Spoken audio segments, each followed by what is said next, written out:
my name is Lam Kim Kongsai, lecturer of Home Science.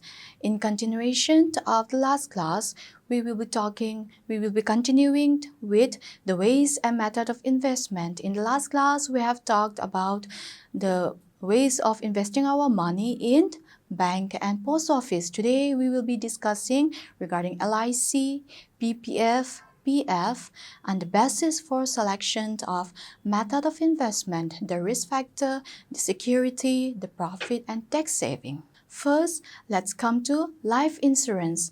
Life insurance, it is one of the best means of investment. When we looked up to every employee or to every person who are aware enough, we come to know that they invest their money in life insurance or LIC, and certain amount are paid for the premium at regular intervals. In this, the premium can be in the form of monthly, quarterly, half-yearly, or annually, and the amount of premium depends upon the tenure and value of policy. So the amount of money that you pay at the time of premium, it depends according to the capital amount that you invested. So, if it is a huge amount, the tenure and the value of policy, it will also differ accordingly. And life insurance, it compensates the economic loss of the insurer against death due to accident or hazards to life. By the word life insurance, that means we are insuring our lives. So, in times of incidents like accident or in case of any incidents that happens to our life, the economic losses that we come through, we get compensated from the official of life insurance. So let's come to the aims of insurance. A policy holder. Who are the policy holder? A person who joined or who takes up life insurance, who insured their life in the form of LIC, they are known as policy holder. A policy holder takes up an insurance policy for the fulfillment of the following objects. So why the main reason, the reason behind of joining up life insurance is because of the following factors. The first one is for family protection. That means a policy holder, in case if the policy holder is the head of the family and if he is only the breadwinner of the family, in times of his demise, what happened? The life insurance, it will assure the family member by supporting them with the financial facilities. And the second reason, economic help in old age.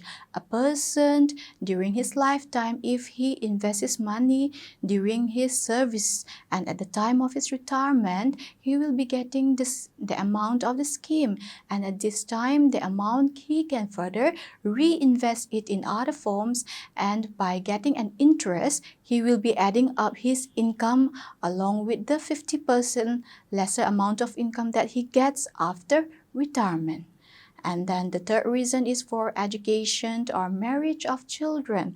The money of these schemes, it also helps in supporting the education as well as the marriage of the children, meaning that it supplies them, it provides them with the money needed or money that will be spent on education as well as for the marriage of children. In here, in education as well as in marriage, huge amount of money is spent. So if we are joining up in life insurance with the schemes, they will be providing us with the necessary amount that we'll be spending likewise. Next, we have property tax. If a policy holder met an accident or in case of his demise, the amount of the scheme, it will be provided to the family member, and it will also help in payment of their property tax. And the fifth reason is relief in income tax. So if a person insured his life by joining up this LIC, what happened? These LIC schemes and all, they are all exempted from income tax.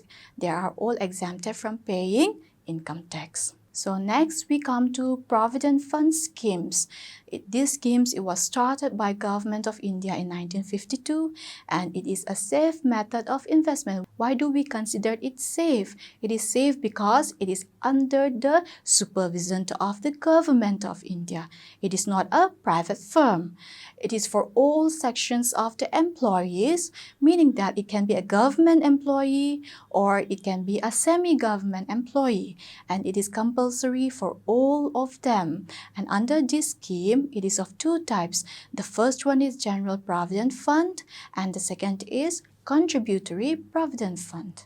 In General Provident Fund, this scheme is exclusively, it means that it is compulsory for the government employees, and every employees, they need to pay a minimum of 10% of his basic pay monthly. And how do they deduct the amount? They deduct the amount from the source, from the salary itself. And after retirement, or in case of that, the amount along with interest, the amount meaning that the minimum amount that is deposited monthly or that is deducted monthly along with interest is paid to the person or to his nominee, meaning that at the time of retirement, the person gets back the money deposited along with interest, and in case if the person is no longer, in case if the person lives no more, then the money is provided to the nominee member, and the amount is exempt from income tax. So this is also one benefit of the government employees. And if the employee is in need of money for daughter's marriage, house construction, etc., before his retirement, he can get loan from this fund. In case if the employee is in need of money or during time of emergency, what happened? He will be able to avail the facility of taking loan from this fund. Next is Contributory Provident Fund. Under this Contributory Provident Fund, the scheme is for non-government or semi-government employees, and each employees, they contribute a minimum of 12% of his basic pay. An equal amount is contributed by the management of the organization in the employee's account, meaning that, stating an example, if the monthly income of a person is deducted, in case if a person's monthly income of rupees 5,000 is deducted, then the organization or the management team, they will add up another extra 5,000 from the administration side, and a total of 10,000 will be deposited in his account in a monthly basis, and then the amount along with interest is paid to the employee at the time of retirement. So the amount that he deposited monthly, he will be provided along with interest only at the time of retirement. And then the amount contributed by the employee is exempted from income tax. Likewise, in General Provident Fund, no tax is paid.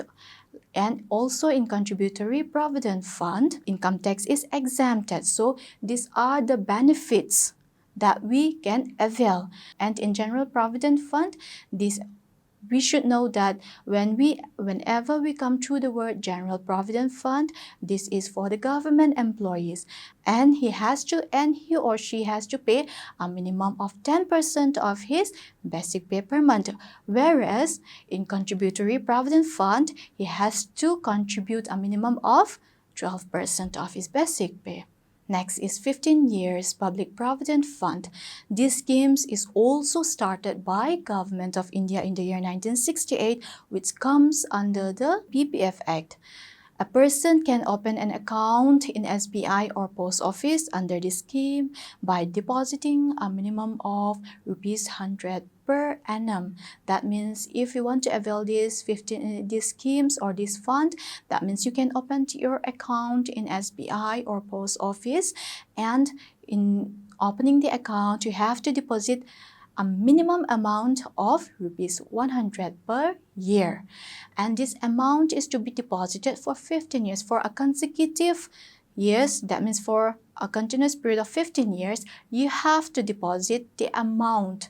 And after expiry of this period, by the end of 15 years, the person, he gets full amount along with interest. So the rate of interest is 11% per annum, and the total amount received on the maturity is exempted from income tax. So one should have a good thought of investing his money in these schemes. Why? The reason behind, because it is exempted from income tax, and you will be getting a high rate of interest.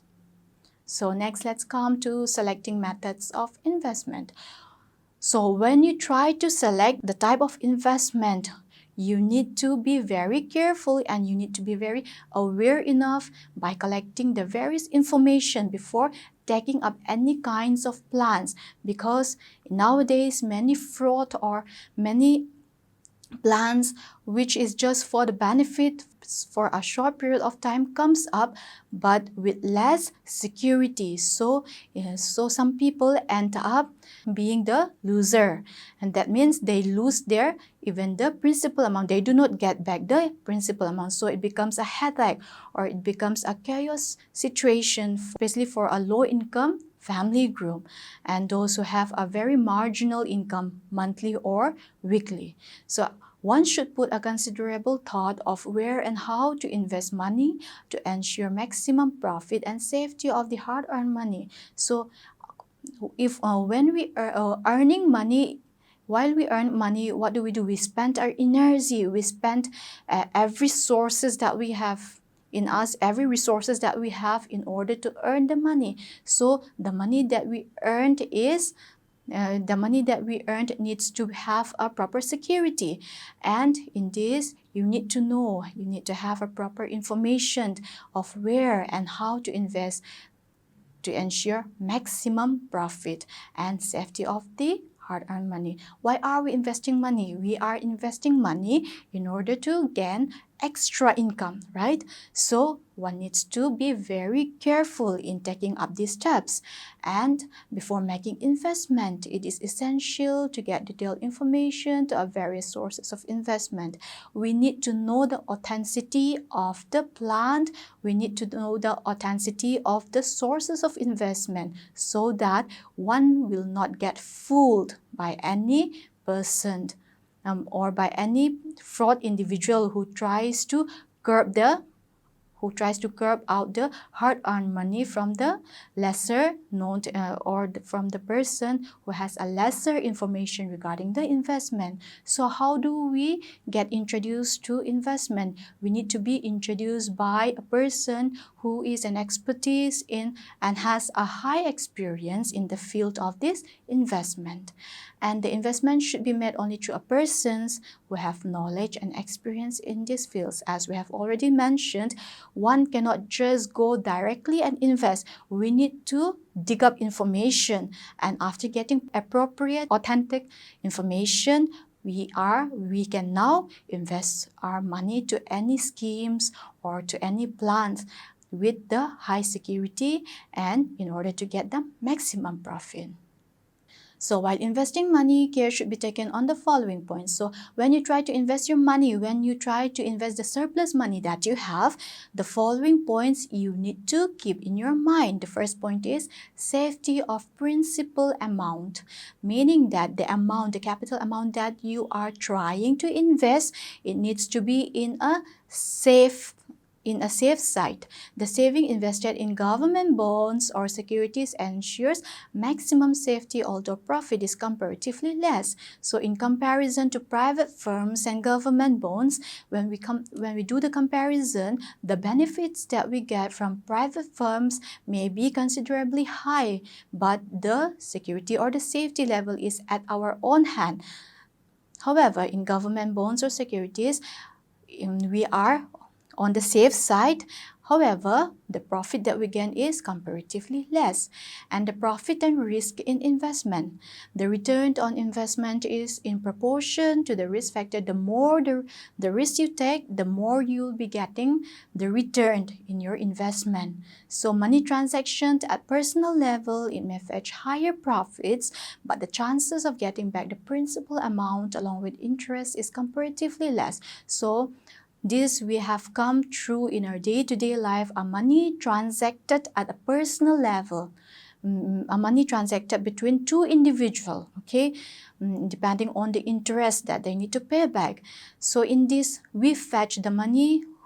The person who owned the money, he will fetch a higher profit, but he don't but there is no surety that he will get back the principal amount along with interest. However, if the same amount is invested in government bonds, like in bank or in post office, what happened? The interest provided by the bank official or the post official is comparatively less. However, the security and safety is guaranteed and there is no risk involved. So it is in our hand whether to invest it in private firms by taking risk, or to be on the safe side and get a lesser amount of interest and invest our hard-earned money in government bonds.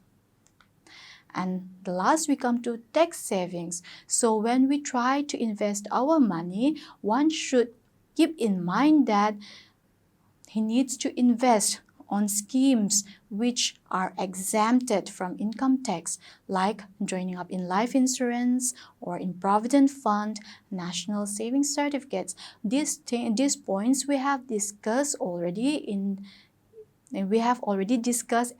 likewise when you look back and check, you will be getting to know that even in life insurance, even in Provident Fund, national savings certificates, there is no tax which needs to be given to the government. However, it will be exempted from tax, but the interest provided by these schemes is comparatively less. However, the risk factor is also less. So it is in the hand of the money investor to see to it that the earned money may be invested in the appropriate place. And if you want to invest your amount by fetching a higher interest, that means you have to take a higher risk. That means you may take up by investing in private firms, but there is a less chances or there is a less safety that you will be getting your principal amount or you'll be getting back the interest. So it is up to in our hand whether to choose the private firms or the government bonds. With this, we come to the end of Unit 3, Subunit 2, that is saving and investment. Thank you.